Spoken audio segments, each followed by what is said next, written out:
Welcome everybody to the Renewable Energy Convention. Great that so many people have taken the time to come down and help Trevor, who was great organising this, put this function together, and hopefully everybody has a great time. For those people who are new to Geelong, this is our great weather, and terrific, isn't it? it's fantastic. And, but hopefully everybody has a good weekend, and we'll be doing several things during the weekend. Trevor will tell you about that, but thanks very much to Trevor for organising it and bringing everybody together.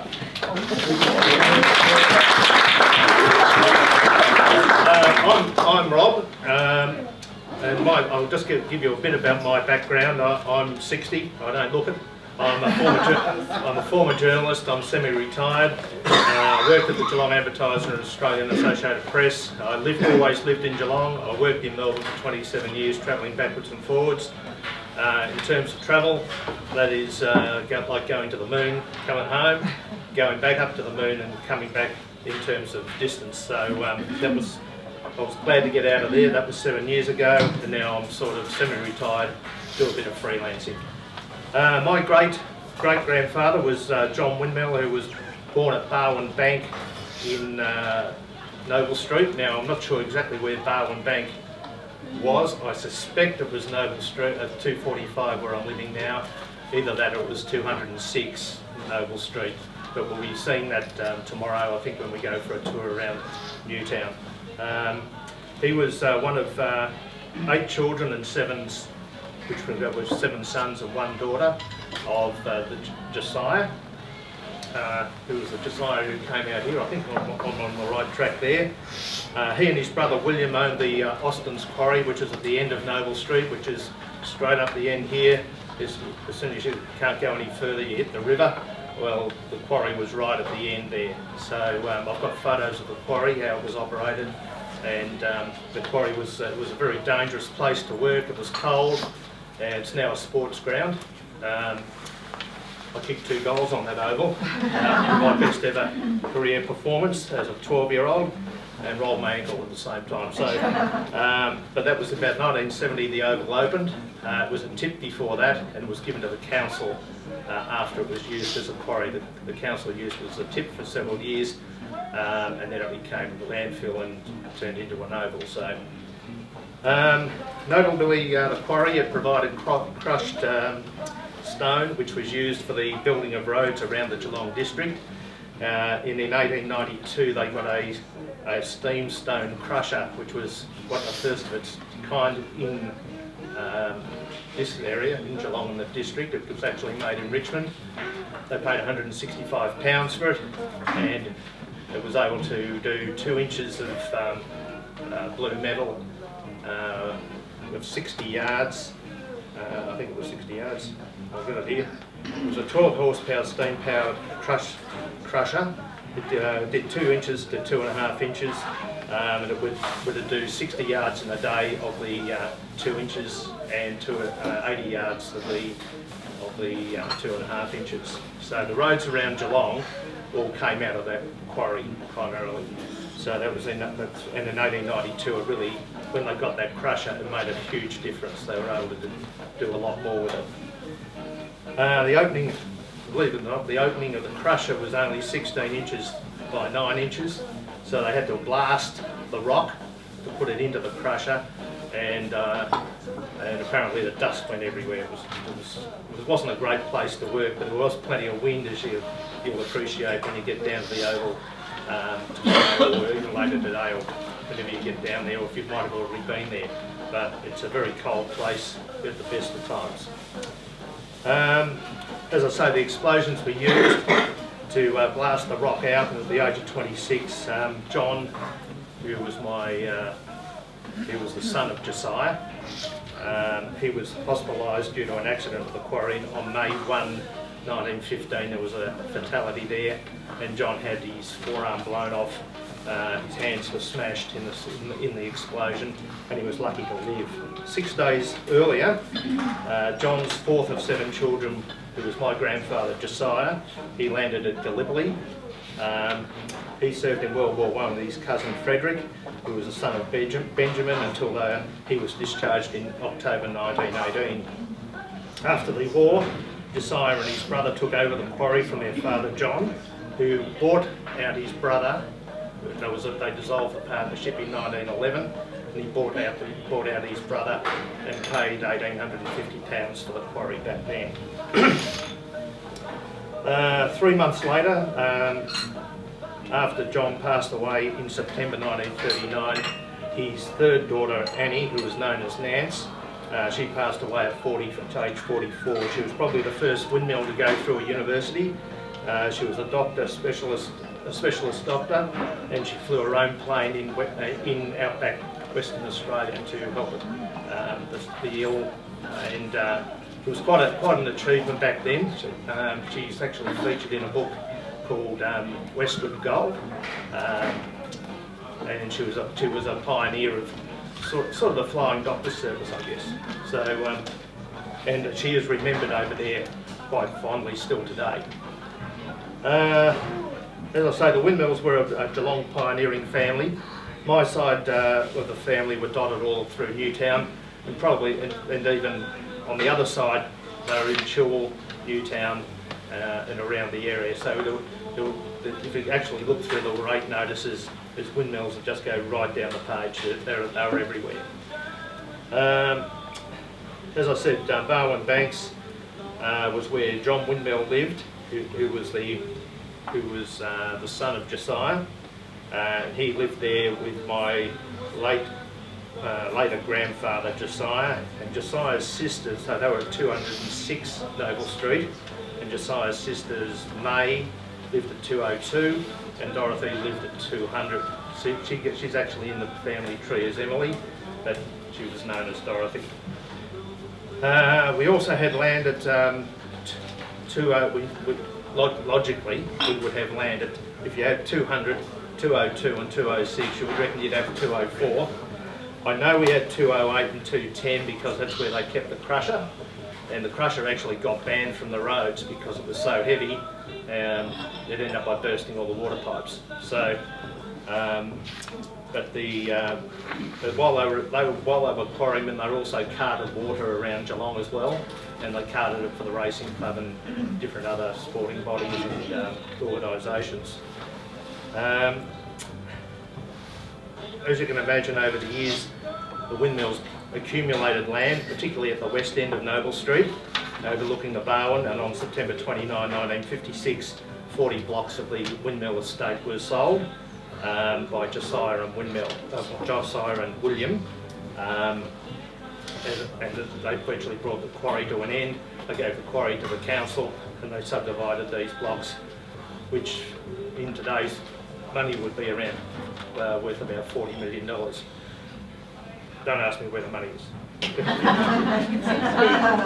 But, as I say, Windmill Reserve, as I said, opened around about I reckon it was about 1970. It's always a bit hard to know. The Education Department purchased quite a number of those 40 blocks where Fines Park Primary School now sits, above what was the quarry and is now Windmill Reserve, and it's at the end of Windmill Street. So drive along Windmill Street, go to the end, and there's Fines Park Primary School. I was among the first intake at Fines Park Primary School, and to this day they now have different houses. If you're familiar with houses in schools, and one of those houses is called Windmill. The house at 245 Noble Street was built in 1950, but there was another house there before that. That's where I've lived all my life, at 245 Noble Street. There is a cellar that was under the front lawn. My father tells me that. That's for the money. We put a swing set over the top of it as kids, and it started to sink down. He always said it was filled in, so there's nothing there, but there's always that sneaky suspicion there might be. And there was another house there, and I've got some photos of about 30, 40 windmills and neels, which were on my side of the family. There's about 40 of them all photo at Noble Street. So there was another house there, looked like a dilapidated house when they took the photo in about 1913, and there's another photo as well, so I've got those with me as well. I've also got photos of the quarry, the way it was, and when you go and compare that with the way it is now, it's quite mind-boggling. You can't really reconcile the two photos, the two images. My father was a radio and TV engineer, and he died at the age of 67 in 1989. My mother worked as a librarian before. She had me and my brother, Jim. My mother was the daughter of an Esprit bookmaker, and hence I got into horse racing and became a racing journalist for most of my career. So this is Cox Plate Day. I'll be watching the Cox Plate a little bit later on, but it's sort of fitting that we have this gathering on Cox Plate Day. Given there's a couple of things with that Cox Plate Day and having this gathering. And before I actually went home after I was born, I actually came into this hotel before I actually got home. So I was shown off the hotel. So but that's about it from me. I'll hand it over to who's going to do the transition to. We might have a small break. I went a little bit long, didn't I? No, it wasn't bad for a minute. Anyway, it's, as I say, it's great to see everybody here. When you grow up as a windmill, you don't think there are really that many other windmills around, and you know they're out there. And I've had people come up to me and say, oh, they know somebody who says they're a windmill. They reckon they're related to you. My line was, everybody wants to be related to me, but it's great to see so many, and it's sort of you don't feel as isolated as you may have felt when you were growing up. You've got a lot of stick with a name like Stop Windmill. talking, you're taking my thunder. I'll stop talking before I do it. Thanks, Rob.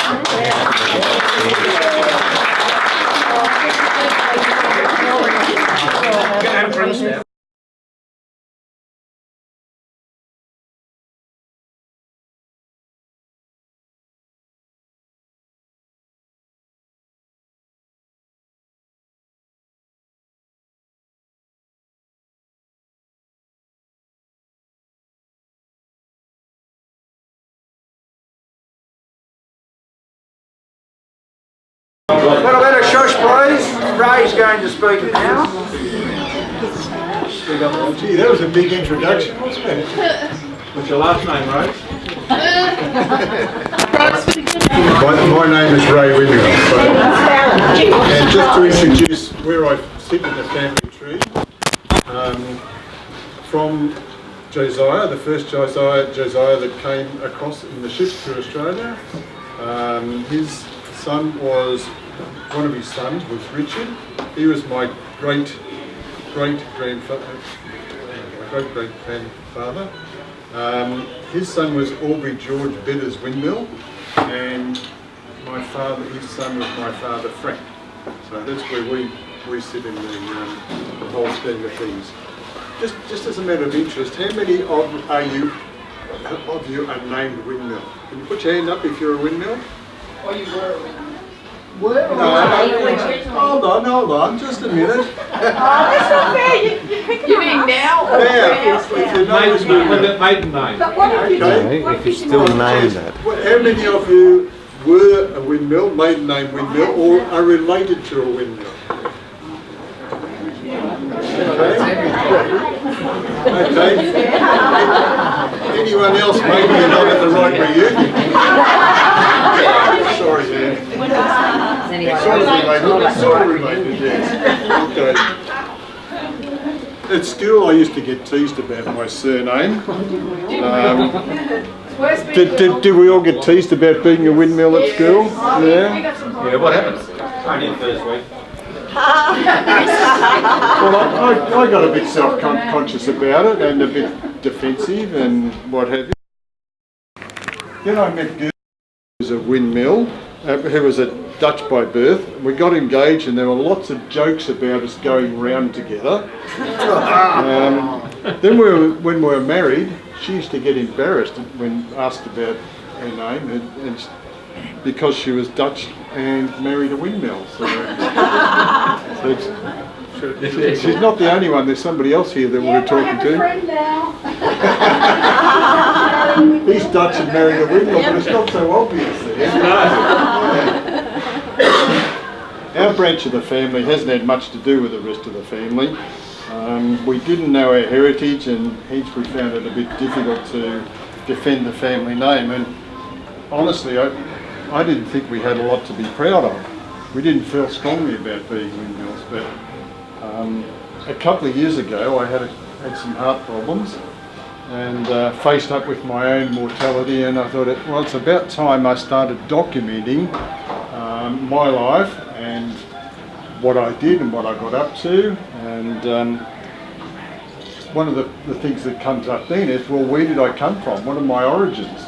So I started researching my family tree and where we came from and what we did, and found out lots of interesting things, but I also found out that we have a lot to be proud of, in our name, Windmill.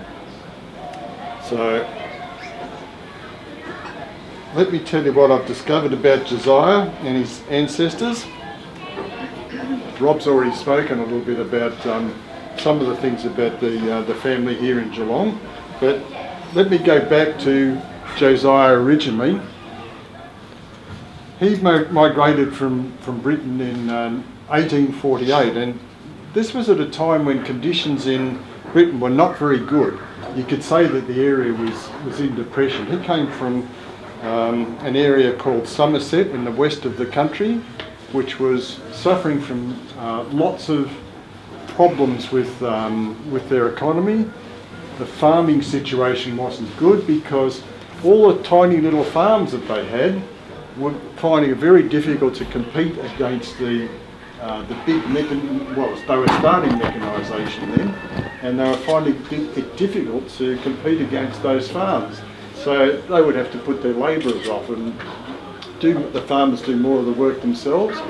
So there was a lot of people coming out of work and being in a real poverty situation. Josiah's father Richard had a small 16-acre farm in Pensford in Somerset, and that area relied heavily on primary production, mainly from small farms. There was also in that area a lot of cottage industry based on weaving and mining, and the problem with the weaving being home-based cottage type industry, they were trying to compete against the big mills that were being set up, and they were mostly in the Midlands. So these poor weavers that have been working by themselves or in their own home found it really difficult to compete, and they had to move to the cities trying to find other work. That wasn't so easy in those days, because where did they move to? There wasn't enough housing. They'd end up in slums, or they'd end up in poorhouses if they couldn't find work. It was really a pretty awful situation for them to be in. The poorhouses were really another name for slave labour, because sure, they would provide a bed for these people and they would give them the feed, but they would then farm them out to people as labourers for virtually no money. They didn't receive anything from it, and it was pretty harsh discipline in those poorhouses, so it wasn't a good situation to be in.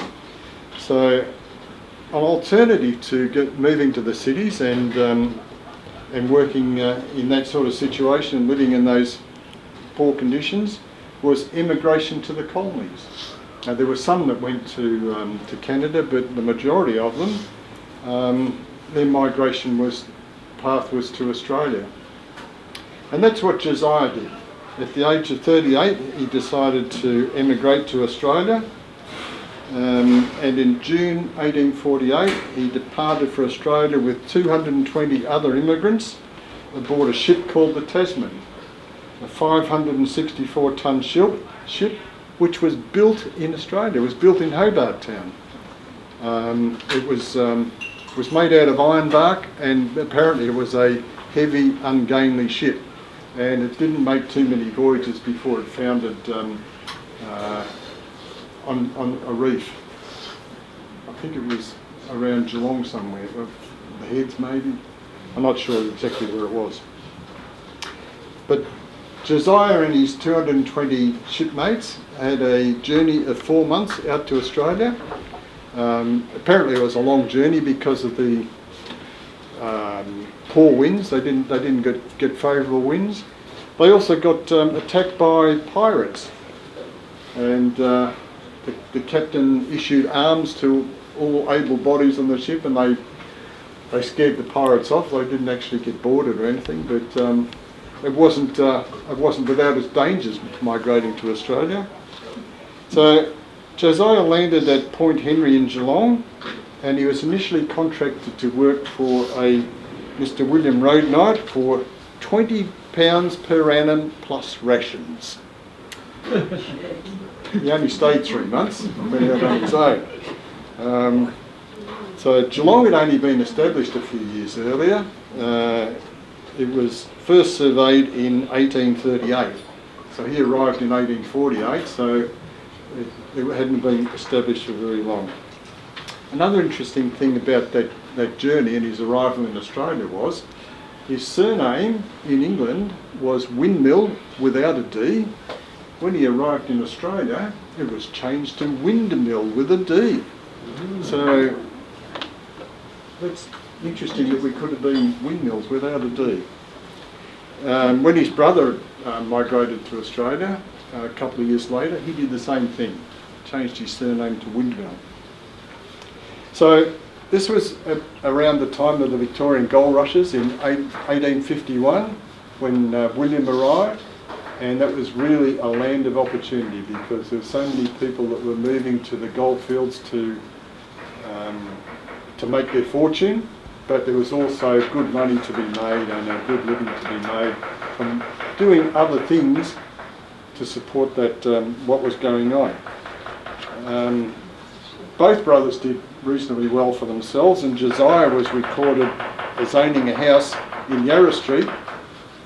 Can somebody tell him to come in or go away? He owned a house in Yarra Street in 1852, so he'd only been here 4 years and he'd already owned a house, so he was doing pretty well. He also had another house a couple of years later at Turner Place, so he did well. William was also reported in the Geelong Advertiser in 1852 to have brought 32 ounces of gold home to Geelong from Ballarat. So perhaps gold mining was one of the means used to finance some of their early entrepreneurial activities. Josiah was married in March 1851 to Charlotte Headland, but unfortunately she died shortly afterwards. And in 1853 he got married again to a young widow called Keziah White. Be good enough? It's a good name, isn't it?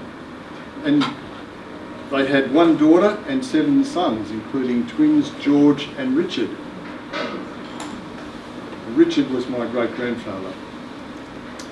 And another interesting thing, Keziah was a fellow passenger with William Windmill on the Statesman in 1851 coming to Australia, and her husband died shortly after arriving in Australia. So perhaps Josiah and Keziah met through his brother William. Josiah was a bootmaker, and according to his death certificate, but he also moved into the leather business with a tannery. And that tannery was later taken over by one of his sons, also called Josiah. So it's very tricky when you're doing these family trees and researching which Josiah are they talking about. And I think there are about 4 Josiahs in the family tree if you look closely. So the family did well, as Rob was saying earlier. The family did very well.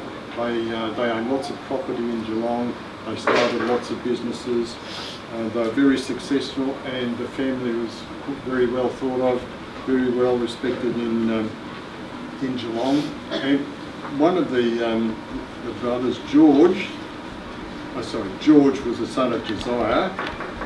He was heavily into mission work and supporting the missions, and he built a couple of boats which were used in mission work. One of them went to New Guinea and was used for many years up there as a missionary boat in the rivers of New Guinea. So a couple of other daughters of Josiah II, Emma and Rose, were responsible for all the photos that or nearly all of the photos that are in this book, the Windmill collection, which we've been talking to people about it, and we started off with 20 copies and there's only about 5 left, so if you want a copy of that book with their photos in it, hop in quick. Rob also talked about Dr. Annie Windmill, one of the first women to graduate from Melbourne Uni as a medical doctor. We've had we've had some other doctors in the family. So the family is quite well, and I keep looking at his camera and it keeps putting me off. I won't look at him.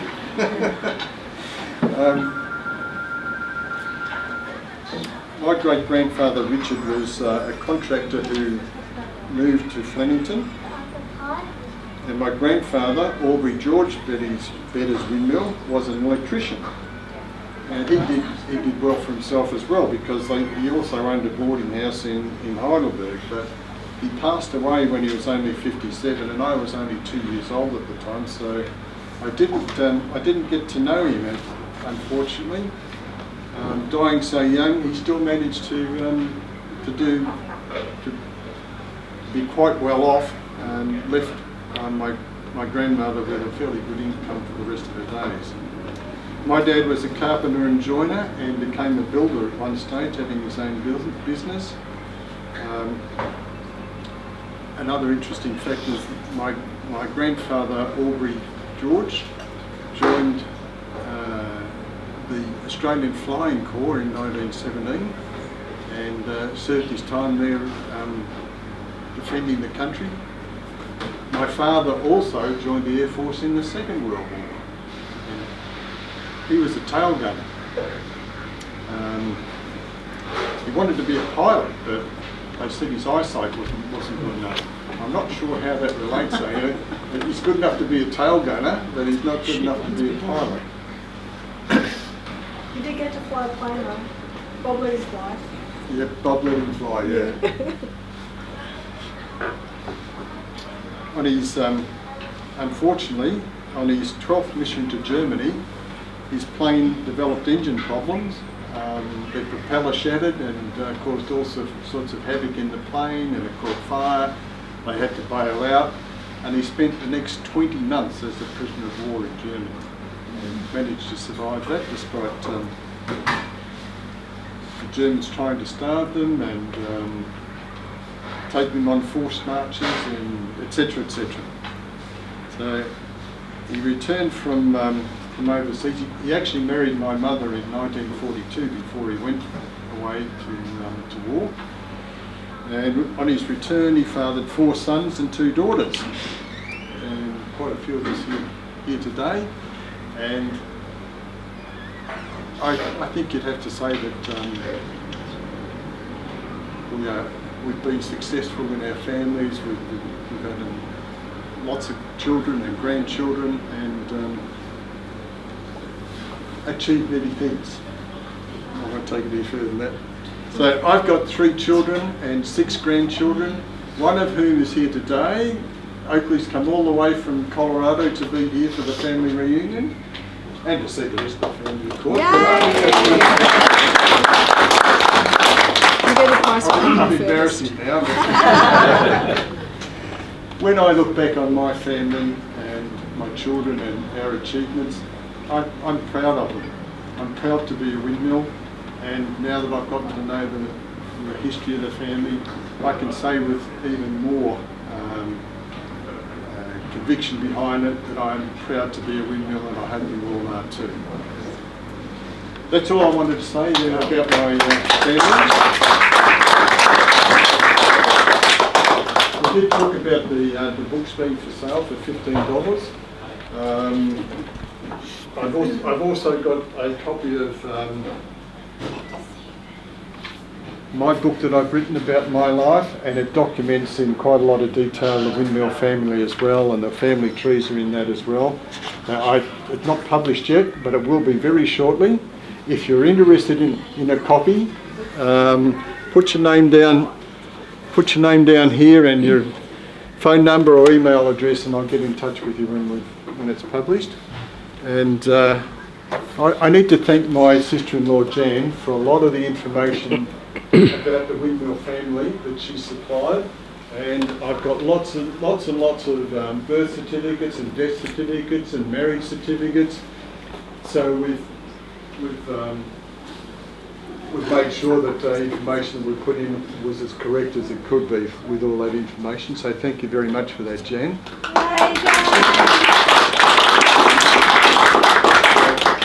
I've only got one draft copy of it here. You can have a look through it. If you want it, put your name down and I'll get it to you.